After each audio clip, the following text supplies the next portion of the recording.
Indian constitution and secularism.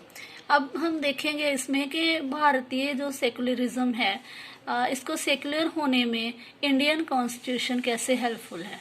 तो Indian constitution bans untouchability, जो भारतीय संविधान है उसमें अनटचेबिलिटी को, छुआछूत को बैन किया हुआ है। छुआछूत आपको पता ही है कि जैसे प्राचीन समय में जो मिनियल जॉब्स करने वाले लोग थे तो उनको अनटचेबल्स माना जाता था। तो state intervenes in religion to put an end to the social practice untouchability. तो स्टेट जो है वो इंटरवेन कर सकता है, वो दखल दे सकता है।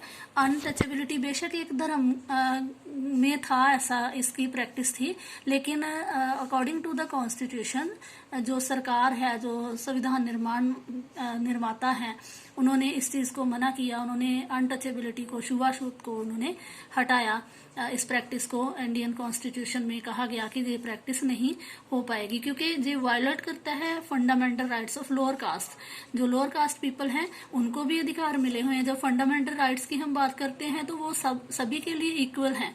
तो फिर हम कैसे कास्टिज्म के बेस पे हम कैसे किसी के साथ भेदभाव कर सकते हैं और कैसे हम किसी को उसका रिलीजन फॉलो, इवन इनको रिलीजन फॉलो नहीं, हिंदू धर्म नहीं फॉलो करने दिया जाता था, इनको संस्कृत सीखने का अधिकार नहीं था। तो ऐसी चीजें ना हो इसके लिए खत्म किया गया है संविधान के द्वारा इन सबको। इसी तरह से जो लॉज हैं वो इंश्योर करते हैं कि जो इनहेरिटेंस है किसी भी रिलीजन के, जो विरासत है उसको रिस्पेक्ट किया जाए। और स्टेट में have to intervene in the religion based personal laws of community. कई बार क्या होता है कि कोई पर्सनल लॉज रहते हैं किसी भी धर्म में, तो उनको मना कर सकता है सरकार, उसको मना कर सकती है फॉलो करने से। जो अनटचेबिलिटी की जैसे प्रैक्टिस है जहाँ, और इस तरह की चीज़ें हैं कि जो सही नहीं है, जहाँ 3 तलाक की व्यवस्था जो कह लो कि जी कोई मजाक थोड़ी है कि 3 बार बोल दिया तलाक तलाक तलाक। तो ऐसे तो Muslim women are not respected due to this. तो वो चीज़ को सरकार ख़त्म कर सकती है, एक नया कानून बना के ऐसी चीज़ों को समाज में होने से रोका जा सकता है दखल अंदाजी दे के। और दूसरी तरफ सरकार जो है वो दखल अंदाजी करके कोई पर्सनल लॉ किसी का है तो उसको रेस्पेक्ट भी करते हैं। अगर वो किसी के खिलाफ नहीं जा रहा है, कोई रूल्स एंड रेगुलेशंस का वायलेशन नहीं कर रहा है, फॉर एग्जांपल जैसे सिख्स हैं तो उनको हेलमेट पहनने से उनको छूट दी गई है क्योंकि वो टर्बन, अगर ये नहीं है कि सारे लोगों को जिन्होंने टर्बन डाली होती है, क्योंकि उनका धर्म उनको हेलमेट पहनने से मना करता है, मतलब एक तरह की जो टोपी है तो वो चीज़ वो नहीं फॉलो करेंगे। तो इसलिए उनका टर्बन से कोई नुकसान नहीं है, वो हेलमेट का काम करता है, तो इसलिए उनको टर्बन पहनने की इजाज़त हमारी सरकार, हमारा कॉन्स्टिट्यूशन देता है। कॉन्स्टिट्यूशन ग्रांट करता है रिलीजियस कम्युनिटीज़ को कि वो अपने स्कूल और कॉलेजेस खोलें। जैसे आप इस पिक्चर में देख पा रहे हो, गुरु तेग बहादुर खालसा कॉलेज है, यूनिवर्सिटी ऑफ दिल्ली है। तो ये साफ पता चल रहा है कि किसी एक धर्म की है, लेकिन इसका मतलब ये नहीं है कि इस इंस्टीट्यूशन में कोई और धर्म के लोग नहीं आ सकते, वो भी आ सकते हैं। इसी तरह से जैसे Saint Thomas convent HS secondary school है, तो इसमें भी नाम से ही लग रहा है कि ये एक क्रिश्चियन इंस्टीट्यूशन है, पर ये नहीं है कि इसमें मना किया जाएगा कि दूसरे धर्म के लोग जो हैं वो आके एजुकेशन ना ले पाएं। Secularism India versus western.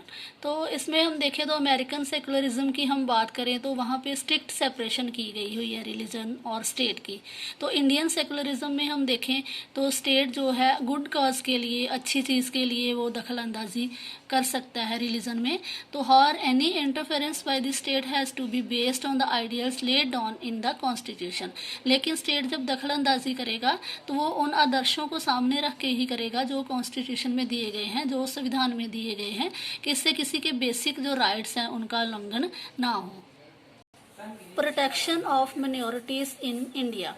Indian secularism give special attention to protection of minorities. जो कम गिनती वाले हैं उनको स्पेशल अटेंशन दी जाती है इंडियन सेकुलरिज्म द्वारा, और स्पेशल अरेंजमेंट्स किए गए हैं कि जैसे मेजॉरिटी कम्युनिटीज़ जो फैसिलिटीज़ अवेल करती हैं, सोशली हो चाहे इकोनॉमिकली हो, तो वो माइनॉरिटी कम्युनिटीज़ भी करें। The Constitution specifies cultural and educational rights of the minorities as a fundamental right.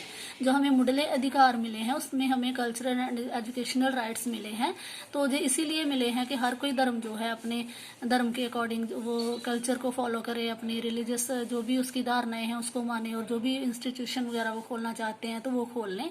तो state must give them the same respect and dignity with which all others are being treated. तो राज के द्वारा, सरकार के द्वारा, कंट्री के द्वारा उनके शान का, उनकी रिस्पेक्ट का ध्यान रखा जाएगा. जैसे बाकियों के मेजॉरिटी वालों को ट्रीट किया जाता है तो वैसे ही उनको भी ट्रीट किया जाएगा. तो गवर्नमेंट ऑफ इंडिया जो है उसने इसके लिए 15 पॉइंट प्रोग्राम भी लॉन्च किया है जो कि specially made for the welfare of the minorities. तो आई होप स्टूडेंट्स कि आपको ये सब समझ आ गया होगा कि सेकुलरिज्म क्या है और किस तरह से हमें इसको फॉलो करना चाहिए. किसी भी कंट्री के लिए ये बहुत ज़रूरी रहता है.